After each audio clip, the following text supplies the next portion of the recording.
To move beyond the ego of injury, to travel past the suspended animation of emotion, is to embrace rebellion inside echo of drums, war drums, APHRiKA spirit of vengeance, a call to the four winds, spirit of fire, Shango fire, linking chains back together to remember the shackle, to break free in unison, the bondage souls ascending up into realms of angels' muse, smiling away wrath to exact justice, an assurance of deliverance, reunited in year of jubilee.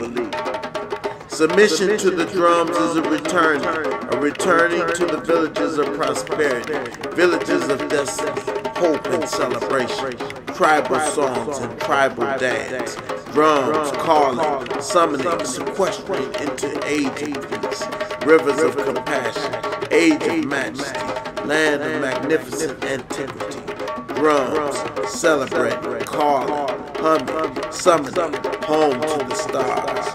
Return to the drums, return to the drums, return to the drums.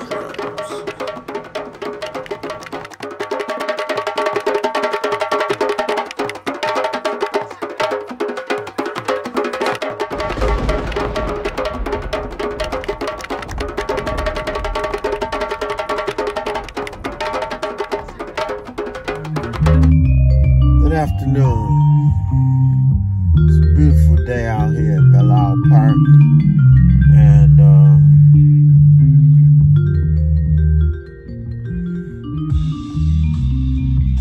I just wanted to give a little testimony,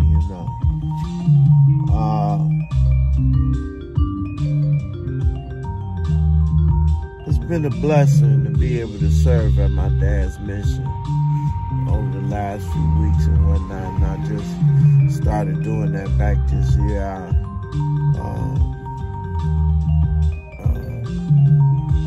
It's been a struggle for me for a long time because I felt I wasn't worthy, and I wanted to do it back when my dad was still alive, but was still present. But I just was struggling with a lot of stuff,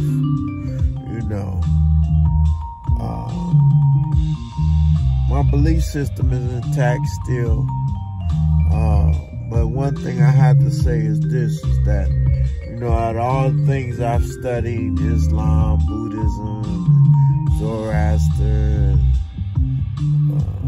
Judaism, all the stuff I've studied, it's kept me strong to go back to the Word, because I don't see any difference in, all the stuff that I study, they all lead back to the Word to me, So, I say all that to say this, it says in the Bible, you're all God's children of the Most High God, Psalms 82, verse 6. But I know in verse 7 it says you should die as mortal men. So, in that, it relates to your humanity, And as humans, we all need a Savior. And, as far-fetched as it is to believe that a man came down, born of a woman, but was still God, and died for the sins of humanity, lived a perfect life. People can debate that all they want, say he didn't exist and this and that and other. The story is so powerful, it's lasted for centuries and thousands of years. And the principle of the story, I believe, is that, this man, Jesus the Christ, died for us so that we can have a way out of our condition. And a lot of people disagree with it and say it's not a way to salvation or whatever, what have you. Personally, I believe it, because all the things man has tried and attempted, and this world is leading down a crazier path as the days go by, moment by moment. You know, all the craziest things to have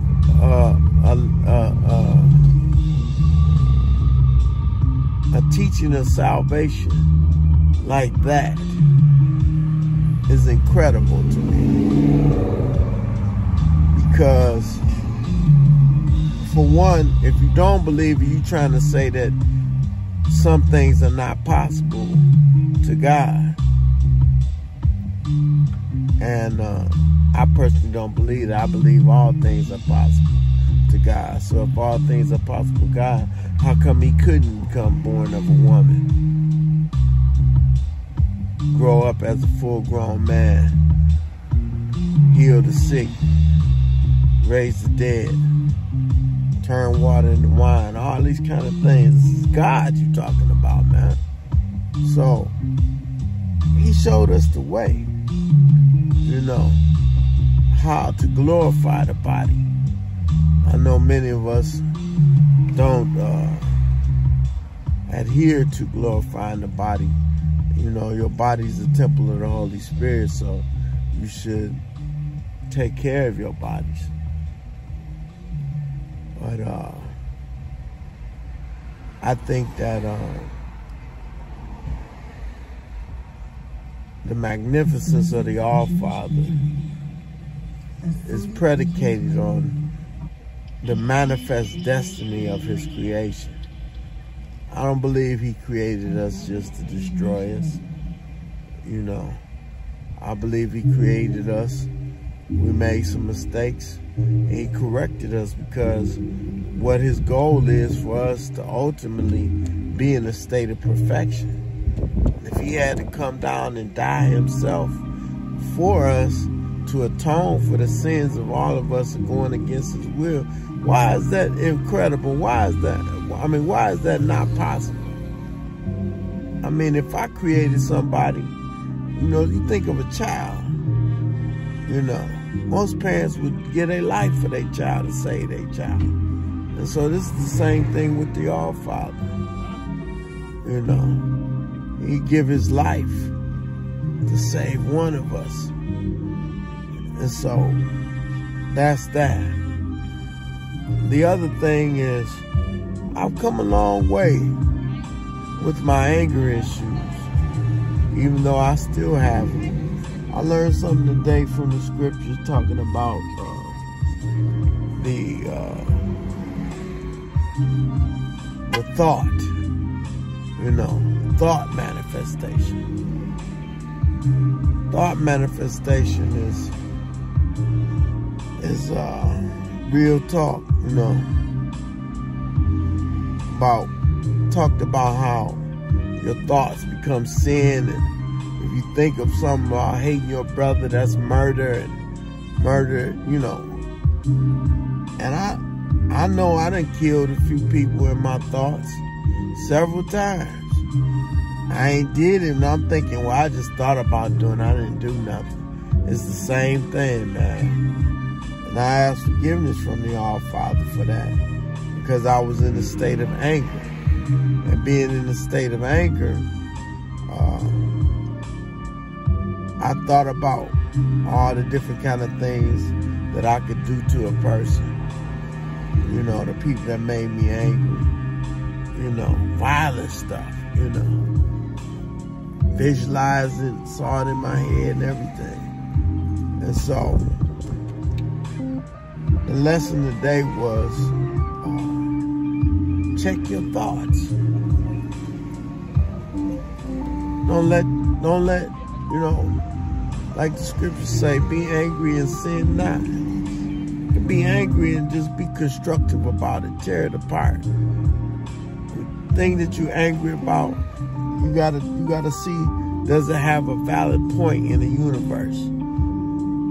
Are you justified in being angry about it?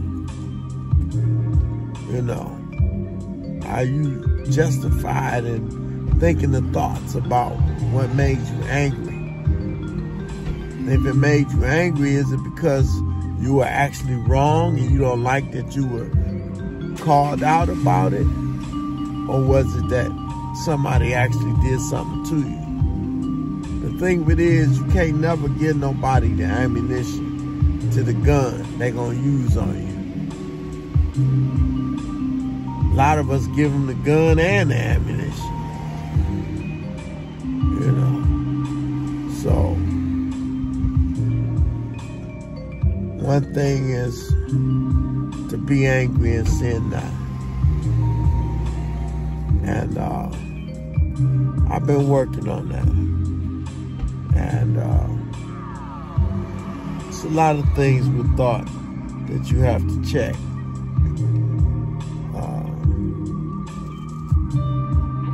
Lust, all other kind of stuff. Anger, hatred, all kinds of things, you know. But that's why it says pray without ceasing, because if you're constantly praying, you don't have time to think about negative thoughts, and you don't give the enemy, which is yourself and the devil, is, as they say, you don't give him the chance to enter into your mind and cause you to stray off the path.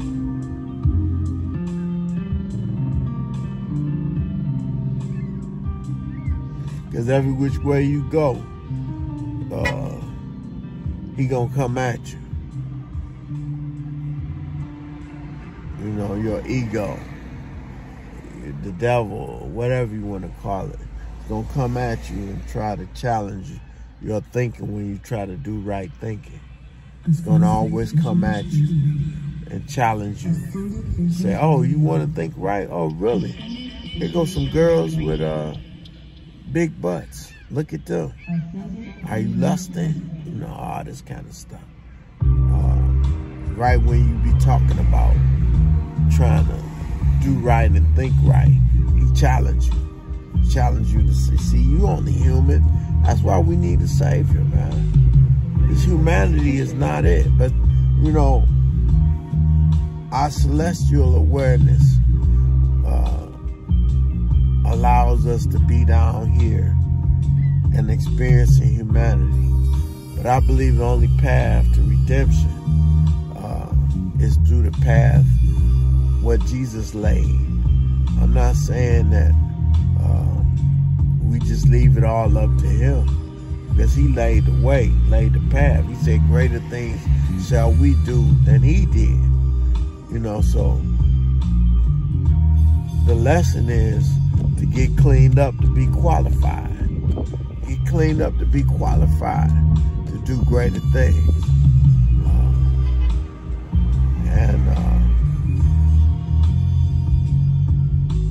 When you get cleaned up to be qualified to do greater things, and you get to do greater things, you'll be worthy.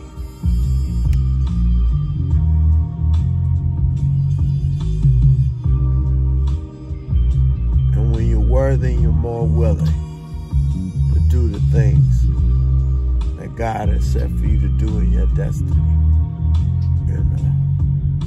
And I ain't gonna lie, I'm a natural man, and I kind of let it go when I'm looking at a woman, because the way the craziness of the world today, they don't want you to be a natural man. So I'd rather lust after a woman, or I won't say lust, but admire and appreciate to God the beauty of a natural woman than this unnatural state that the world is in now.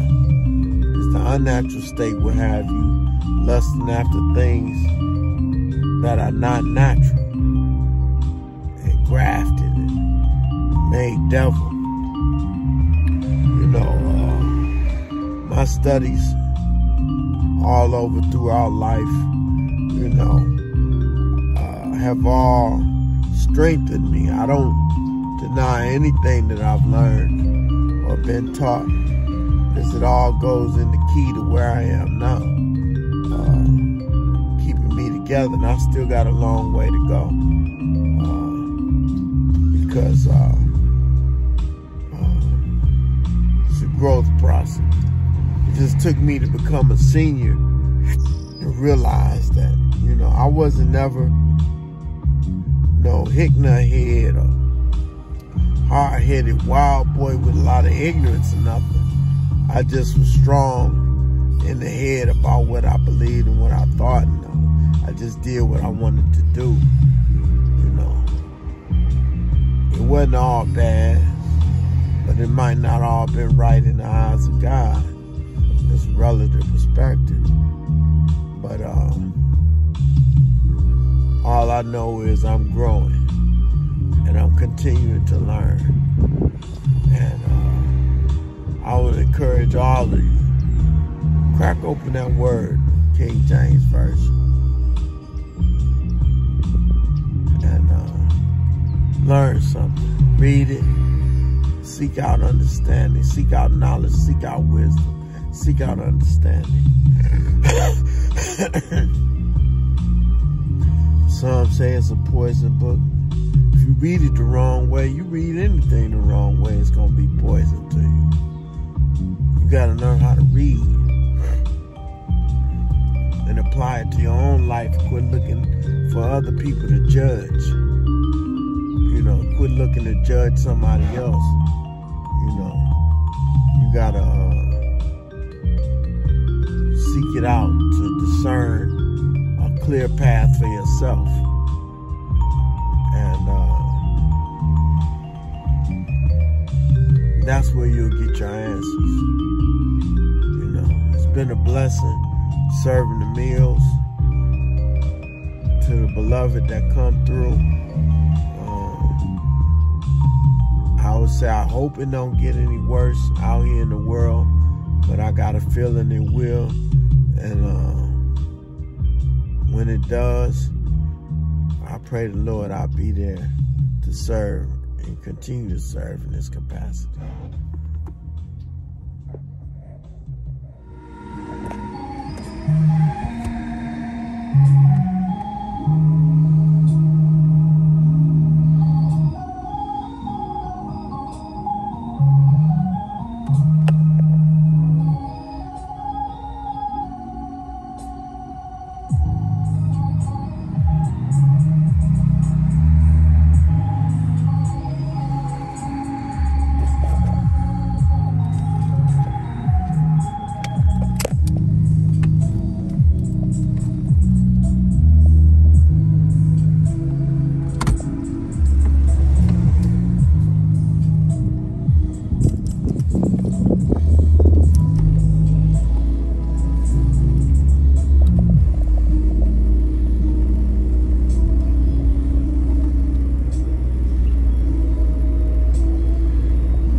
walk with my sisters, I build with my brothers to make this world a better place.